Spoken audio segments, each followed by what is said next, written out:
Hello दोस्तों, नमस्कार। मैं नीरज मिश्रा आपका अपने यूट्यूब चैनल में स्वागत करता हूं। आज हम आए हैं उत्तर प्रदेश शिक्षा निदेशालय प्रयागराज, जहां कुछ छात्र प्रतियोगी छात्र हमारे बीच में मौजूद हैं। आइए हम इन लोगों को सुनते हैं कि इनकी क्या सरकार से मांग है।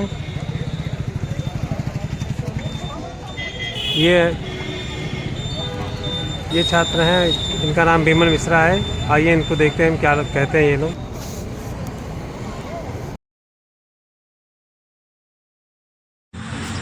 हाँ सर, हम लोग सलाह उसी के अनुसार सरकार जो है भर्ती करे।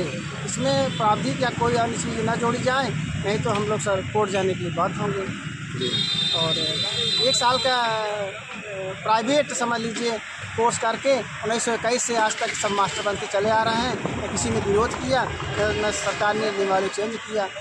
इतने दिनों के बाद जो है नियमावली चेंज हुई है और वो NCT गाइडलाइन के अनुसार एकाएक को चेंज नहीं हुई। 4 साल 5 साल से सरकार ने उस पर अध्ययन किया, शिक्षा विभाग को बुलाया, भाई मीटिंग का कमेटी के गठित किया है। उसके बाद ये निर्णय लिया गया है जो सरकार ने नई नियमावली बनाई है उसी के अनुसार नई भर्ती होनी चाहिए। और कोचिंग वाले जो बच्चों को उत्साह करके ले जाते हैं निदेशालय, शिक्षा आयोग, इससे जो है अनावश्यक समय और काम की दुरुपयोग होता है।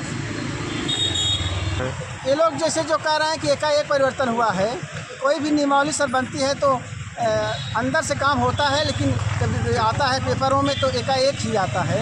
तमाम ऐसे उदाहरण हैं। BEd वालों को पहले प्राइमरी नहीं रखा जाता था, 1998 से इनको प्राइमरी रखा जाने लगा। बाद में क्या है, BEd वालों को रो करके बीच में BTC आ गया, BTC वालों को रखा जाने लगा, फिर BEd वालों को चालू कर दिया गया। इस समय क्या है, एकाएक सुप्रीम कोर्ट फैसला आ गया, प्राइमरी जो है BTC ही रखे जाएंगे, BEd नहीं रखे जाएंगे। आज BEd वाले सारे देश से प्राइमरी में बाहर हो गए हैं। और फिर इधर प्राइमरी के लिए सर जो है टीचरों के लिए भी TT अनिवार्य हो गई है, जबकि TT जो है 23 अगस्त 2010 को आई है। उससे पहले के टीचरों के लिए भी आदेश हो गया है कि ये लोग जो है TT पास के नहीं तो अध्यापक नहीं बनेंगे। और जो 1921 में अधिनियम बनाया गया था, उस समय तो सर बांग्लादेश, पाकिस्तान सब भारत उस समय की नियमावली आज तक चली आ रही है। उस समय प्राइमरी पास लोग अध्यापक होते थे, प्राइमरी में इंटर पास इंटर में होते थे। उसी आधार पर वह था, किसी सरकार ने इस पर ध्यान नहीं दिया, इसलिए वो चलती आ रही है। अगर हम लोग कोर्ट चले जाएं और लड़ें तो NCT 2014 के अनुसार कोई भी BEd का वो अध्यापक नहीं बन सकता है। लेकिन ऐसा नहीं है, जो नियमावली सरकार ने बनाया है उसी के अनुसार भर्ती करे, नहीं तो भर्तियाँ सब फंसती चली जाएंगी। कृष्णा दीक्षित। मैं ये कहना चाहता हूँ कि इसमें BFA को इंक्लूड किया जाए और BFA MFA वाले जो स्टूडेंट हैं उनको भी साथ में लेके चलें, क्योंकि BFA MFA एक शैक्षिक योग्यता मतलब कौशल विकास का योग्यता रखता है, जिसके थ्रू अभी KVS NVS में भी इन बच्चों को जो BFA MFA थे और उनके पास BEd नहीं था तो इनको हटाया गया था।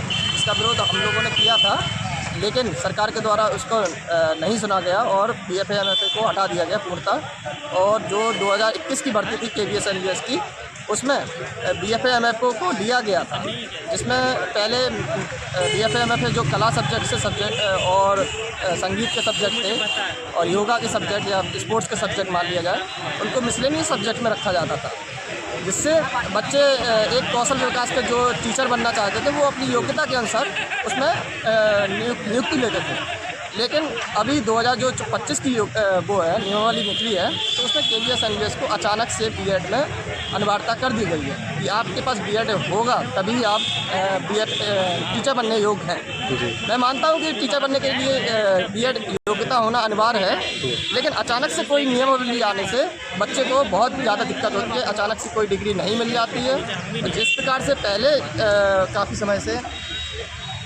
आर्ट एजुकेशन सब्जेक्ट में टीचर को रखा जा रहा था, तो उस प्रकार से अभी कुछ समय स्टूडेंटों को देना चाहिए, जिससे कि वो BEd कर सकें और अपनी योग्यता का प्रदर्शित कर सकें। लेकिन अचानक से कोई सरकार कहे कि आपको BEd देना हो तो ये BEd की डिग्री खरीदी नहीं जा सकती है कैसे, उसके लिए समय देना पड़ता है। मैं सरकार से यही गुजारिश करता हूँ कि सरकार BFA MFA स्टूडेंट को जिनके पास कौशल विकास का योग्यता रखता है उनके लिए कुछ समय दिया जाए और उनको BEd करने का भी चांस दिया जाए और इस विज्ञप्ति में BFA वालों को शामिल किया जाए। तो ये बताइए, आप लोगों ने ज्ञापन किससे दिया है? हम लोगों ने ज्ञापन दिया है कि जो प्राविधिक सब्जेक्ट से थे जी। तो वो क्या है 1 साल का योग्यता रखते हैं, जिसके लिए वो कौशल योग्य नहीं है। हाँ हाँ। जो 4 साल का BFA है और जैसे MA भी 3 साल का होता है, वो भी पेंटिंग से होती है, और 4 साल का BFA होता है। उसके बाद MFA होता है 2 साल का। हम लोग 6 साल का योग्यता रख के सरकार क्या ये बताना चाहते हैं कि आप लोग योग्य नहीं हो, 1 साल वाला स्टूडेंट योग्य है। जी। इसलिए हम लोग विरोध करते हैं कि भाई आप उनको योग्य समझकर और BFA MFA वालों को योग्य ना समझकर आप ये गलत कर रहे हैं। इसलिए सरकार से विनम्र निवेदन है कि BFA MFA को ध्यान में रखते हुए और BA MA को ध्यान में रखते हुए 1 साल की योग्यता रखने वाले को ज़्यादा वरीयता ना दें। जी हाँ, बोलेंगे। ठीक है सर। ठीक, हो गया।